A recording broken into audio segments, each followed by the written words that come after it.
comes from Exodus chapter 32. Listen for God to speak to you this way. The people saw that Moses was taking a long time to come down from the mountain. And they gathered around Aaron and said to him, "Come on, make us gods who can lead us. As for this man Moses, who brought us up out of the land of Egypt, we don't have a clue what has happened to him." And Aaron said to them, "All right, take out your gold rings from your ears of your wives and your sons and your daughters, and bring them to me." And so all the people took out the gold rings from their ears and brought them to Aaron.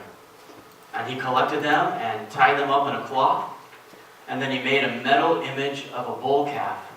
And the people declared, "These are your gods, Israel, who brought you up out of the land of Egypt." When Aaron saw this, he built an altar in front of the calf. And then Aaron announced, "Tomorrow will be a festival to the Lord." And they got up early the next day and offered up entirely burnt offerings and brought well-being sacrifices. And the people sat down to eat and drink and then got up to celebrate.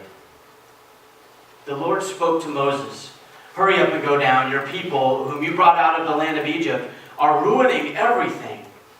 They've already abandoned the path that I commanded. They have made a metal bull calf for themselves. And they bowed down to it, and they've offered sacrifice to it, and they've declared, 'These are your gods, Israel, who brought you up out of the land of Egypt.'"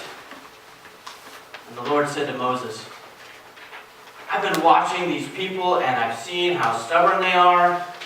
Now leave me alone, let my fury burn and devour them. Then I'll make a great nation out of you."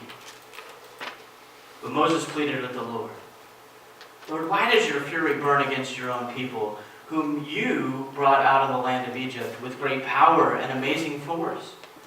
Why should the Egyptians say, 'He had an evil plan to take the people out and kill them in the mountains, and so wipe them off the earth?' Calm down your fierce anger. Change your mind about doing terrible things to your own people. Remember Abraham and Isaac and Israel, your servants, whom you yourself promised, 'I'll make your descendants as many as the stars in the sky.' And I promised to give your descendants this whole land to possess for all time." And then the Lord changed his mind about the terrible things he said he would do to his people.